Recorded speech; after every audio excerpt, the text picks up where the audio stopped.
Good morning. It's about 11 in the morning. I overslept by a lot today. I did wake up early like I usually do. For me, I prefer to wake up around 6 to 8 a.m. That's the ideal time to wake up. But then I went back to sleep. Now I just woke up. I don't quite like it. I like being an early riser. It makes me feel productive, like I'm doing a lot of things, that I'm catching the sunrise. Not really the sunrise, but like the good hours in the morning. Now I woke up and it's almost lunch and I feel a little bit useless. Okay, time to get up. Hope y'all are having a good morning. Hi, welcome back. So I had my shower, I made my bed, and I made breakfast. Today's breakfast is just a simple fried egg, but what I have on the side is sambal serai from my aunt. My aunt is really good. She makes a bunch of things that we didn't know could be turned into sambal. So this one is sambal serai from my aunt, and sometimes she makes sambal kunyit. I think she makes a bunch of other things as well. But that's what I had this time. And I have my usual tenom coffee and the Sabahan favorite kicap chap ayam. Okay, bon appetit. Enjoy your breakfast. So I like to watch YouTube. And I have several creators who are my favorite YouTube content creators. And when I get to their videos, if I'm not in a rush, I like to go and watch the ads. Basically, let the ads run so that they get some ad revenue, and that's my way of helping them out, So one of the ads I was running is this stop motion ad about gawai, and that caught me. It caught my attention right away because you can tell it's not BM. They were speaking, I think it's Iban. They were speaking Iban, and it wasn't the usual fast speed that people normally have in normal conversations. So you could listen to it syllable by syllable. Like it was still a normal pace, but it was like presentation pace, And they had the subtitles in BM and in English, and it was just great. The story was engaging. It was kind of like a detective story of who broke the rantai, And okay, so first of all, it's stop motion, which is already difficult to do. And then they were using Iban, which is amazing. It sticks true to the message that this is a gawai story. And then the characters were traditional items that you would have, but there was also normal everyday things that we have in our current time, like a lamp, an electric lamp, and also a lizard. Those house geckos. And the story was that the chain broke and they're trying to discover who it is, and then one of the characters looked like a bell, and he was like, okay, we gotta seek wisdom from somebody who's more wise. And then they went to another character. I also don't know what this object is supposed to be, but that just prompts you to know more. And the way this wiser character responded is with pantun. And okay, if you seek the answer, like look down, the answer is at your feet. And it was an iPad. So you have like a traditional story, you have traditional elements, and you're also incorporating what you see in this day and age, which is all the technology that we have. And it was like a CCTV app on the phone, on the iPad, and it was like, oh, okay, now we know who the culprit is. And then they worked together to kind of solve the issue. And I looked over at who the sponsor was. It was Petronas. Y'all Malaysians, you know that if a Petronas ad comes on, you're either amazed or crying, touched to your soul, or a combination of all three. Petronas is just that good at making holiday ads. I don't know if it's always been like this, but I think there were less media that represented Sabahans and Sarawakians when I was very little. And it was only in the very recent years that we kind of have this surge of Sabahan and Sarawakian pride, the Borneo pride. And wait, no. The pride was always there. we've always been proud of who we were, but it wasn't as outwardly expressed, and it wasn't as represented in the media as it is today.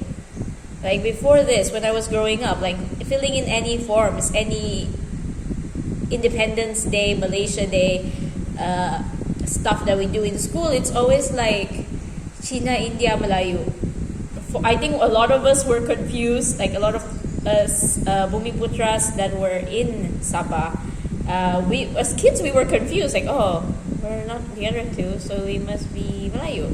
But then like one of our teachers actually explained this for us. Okay, yeah, y'all are Bumiputra Sabah, and kind of explained the whole concept behind it. And that was when I was in primary school. I think when we were in middle school that they started to become more inclusive about this.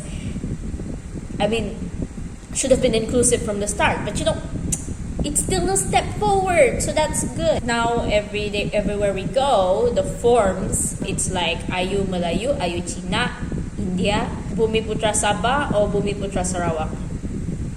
Nowadays, they have more boxes for you to tick. So a lot of races like the Orang Asli, the Sikh, I don't remember all the boxes there, but there's more options than there were 10 years ago.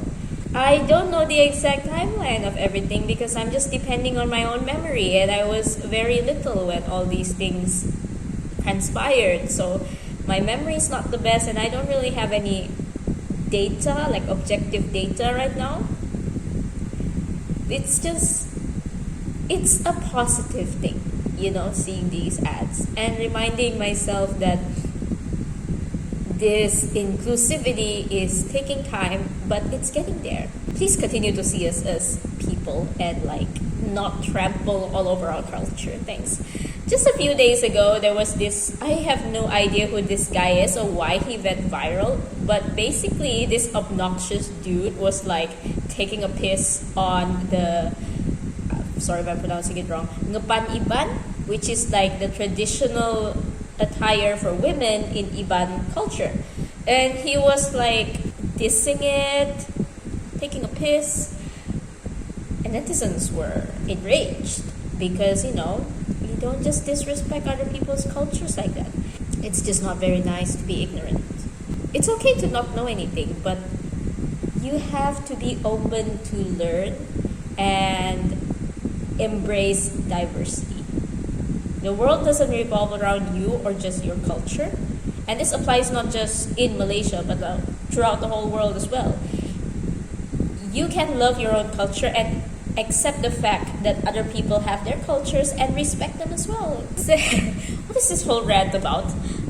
This whole rant was about me enjoying a Petronas ad and loving the fact that we're being seen.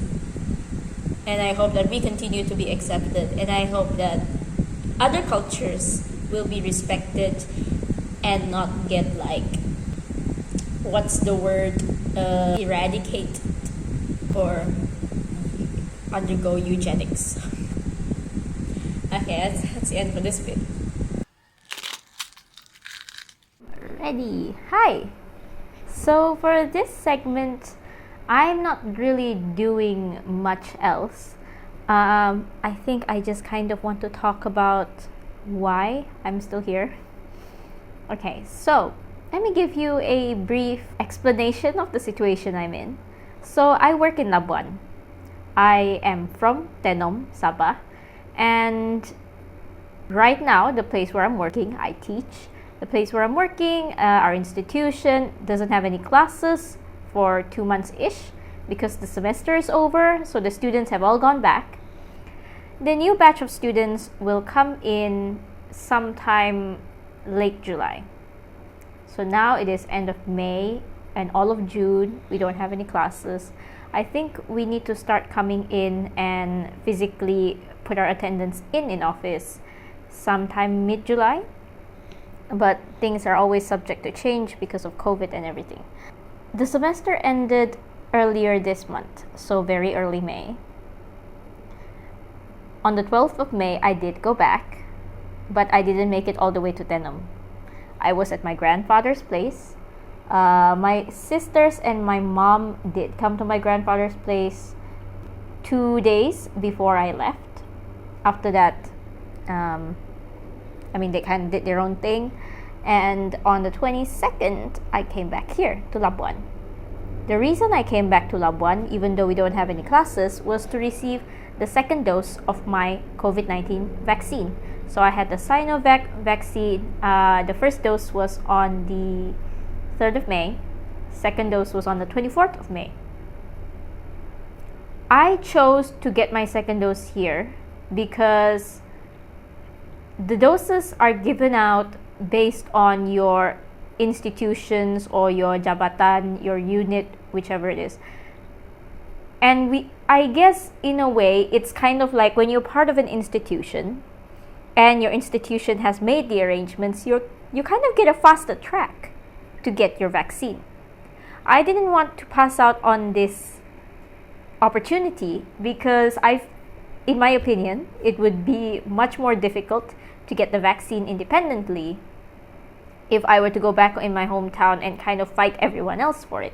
Here, I was already reserved a spot, and I didn't want to try and get the second dose elsewhere because that would be a bit more complicated for the health ministry to organize.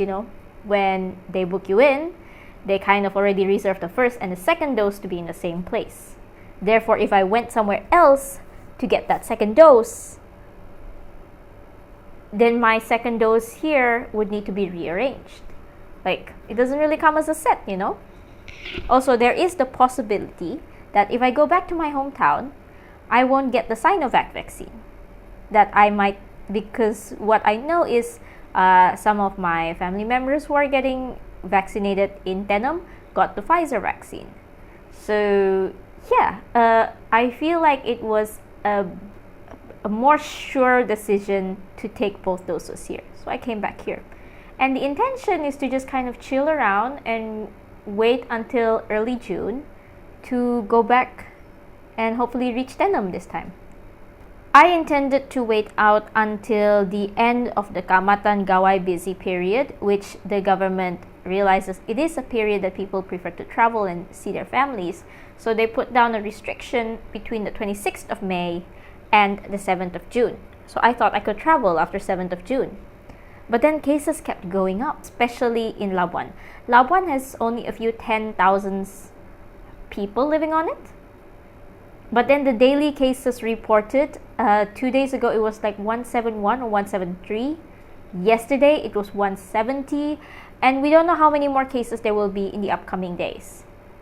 Because it's such a small island and there are not that many places where you would prefer to go and spend your weekends, We have like one building that can qualify as a shopping mall, and the typical large grocery stores, hypermarkets are places that everybody would prefer to go. So, all those fun places to go are high-risk COVID transmission areas. So it's no surprise that the cases in Labuan are so high once a group of people are infected. Where was I going with that? Oh yeah, Labuan has a lot of cases, so they basically turned this entire island into PKPD.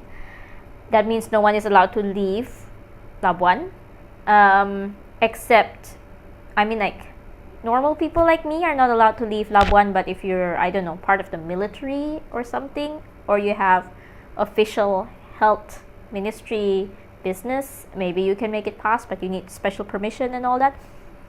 But the essence is that normal people like us can't go in and out freely. And on top of that, they found, I mentioned this in an earlier vlog, but they found one of the cases was of the Indian variant of the COVID-19 virus. So the Indian variant is a VOC, a variant of concern. I don't need to explain the whole thing, but basically it's a slightly different version of the COVID-19 virus and it's more dangerous. I'm fully vaccinated, but there is still a risk of me to get infected. If I'm infected, I have a higher chance of survival because I'm vaccinated. But at the same time, if I'm infected, there's a risk that I'll transmit it to other people. I can go out of this house go to the hypermarket, possibly carry the virus along with me. I might get sick. I'll probably not die because I don't have any chronic illness and I'm vaccinated. But there's a chance that when I meet my family, when I meet my friends, when I talk to my neighbors in close proximity, when I talk to the cashier, they may have chronic illnesses. They may not be fully vaccinated. They may get the virus from me and they may not make it.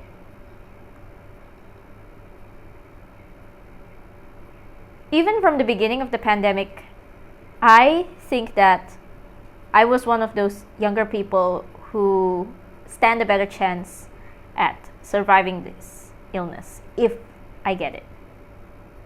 But it's not about me, you know. It's not about whether I survive or not. It's about whether the people I meet, the people I love, the people I come into contact with survive or not. I don't want to die, of course, but neither do they.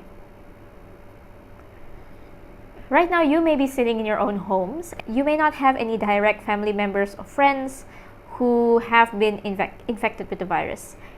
If you did, you may have watched them deteriorate. You may have been on those final video calls, or you may not. For people like me, it's hard to visualize the situation. It's hard to visualize what it looks like in the wards with all the doctors and nurses and MAs dressed in full PPE. It's hard for me to visualize all those people gasping for breath, gasping for air even though they have tubes supplying oxygen into their bodies. It's hard for me to visualize people crying on their deathbed, unable to hold their loved ones. Don't know if they're even conscious for most of it. They may be struggling so much with the pain, trying so hard to breathe, that they can't think much about what's going to happen to them. I don't know the situation. I can't picture the situation. All I see are numbers. I see numbers on my Sujatra. I hear numbers. And sometimes I go on Twitter, I go on Facebook, or it's passed to me in WhatsApp of people lamenting their family's fate. I would love to be home. Last night I'm thinking about how scary it is to be alone for the rest of the month. And this morning I woke up thinking how nice it would be if I was waking up early and I was making my family breakfast.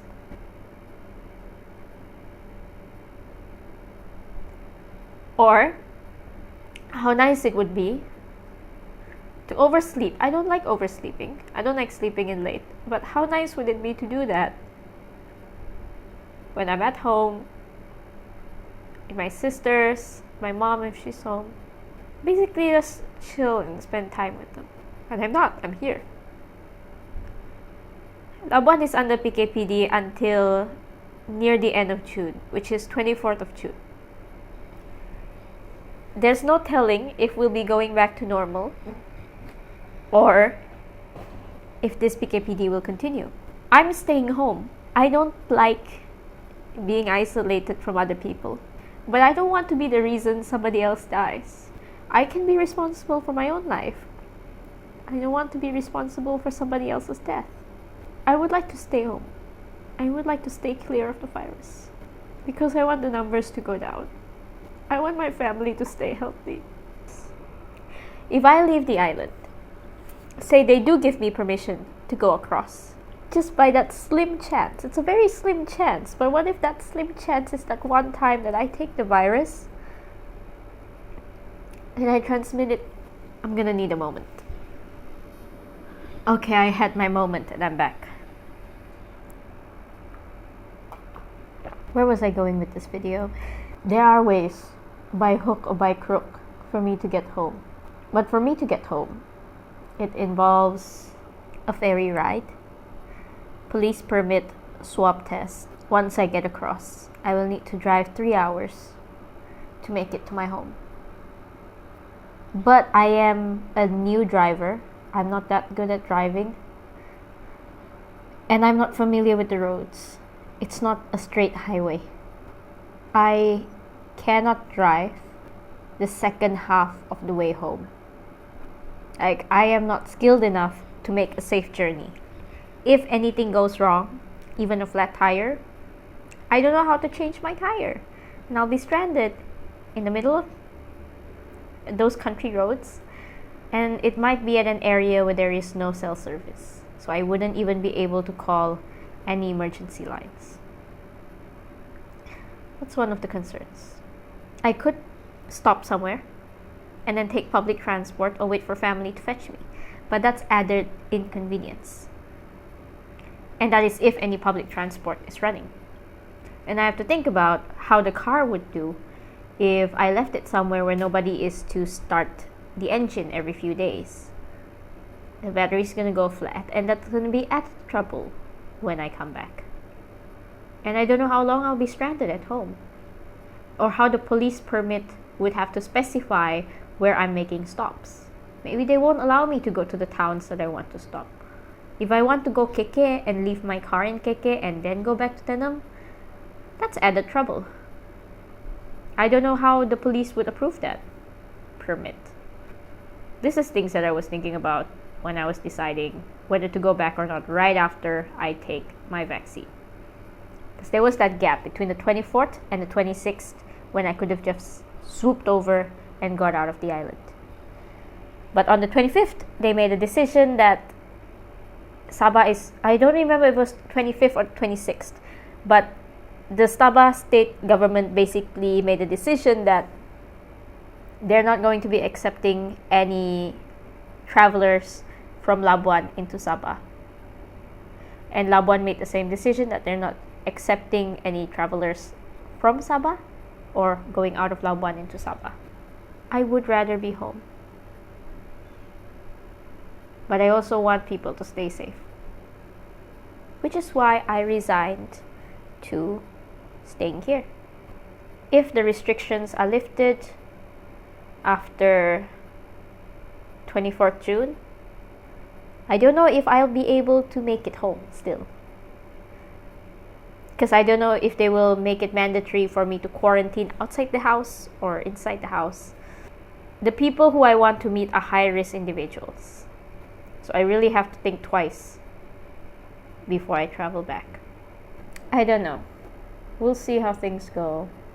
I think you can have a better gauge of the situation after the first 2 weeks of the quarantine.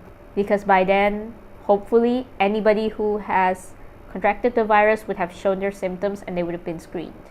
That is, if people are not freely traveling around and visiting families during this time. And after 2 weeks is when the cases would hopefully really go down. I know my situation is not special. I know those of you who are watching this would prefer to be back home with your families as well. Sometimes we do have to sacrifice our wants for the greater good. Let's hope our sacrifices make a difference. Let's hope that the frontliners are able to treat as many patients as possible, and there would be as few deaths as possible. And I hope that everybody tries to follow the SOPs, that they would stay home if it's unnecessary to go out. It's fine if you're responsible for your own death, but I hope you're not the cause for somebody else's.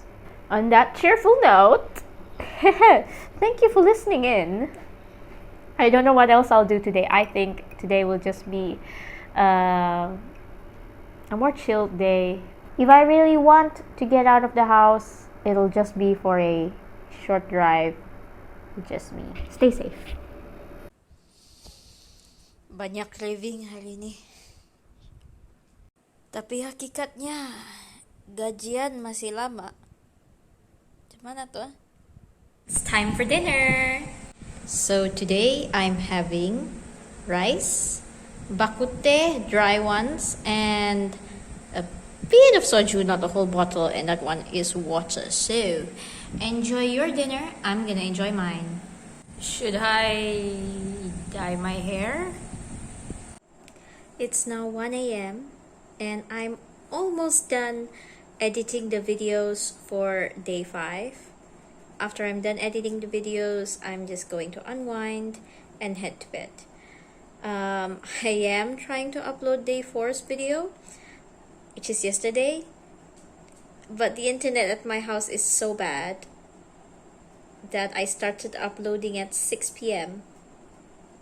and it's 1 a.m. and it's still at 77%. Anyways, thank you very much for tuning into my day today. Sorry today's video is mostly me ranting about things. Thank you very much for listening, and I hope you'll stay tuned for the coming days as well. Good night and bye.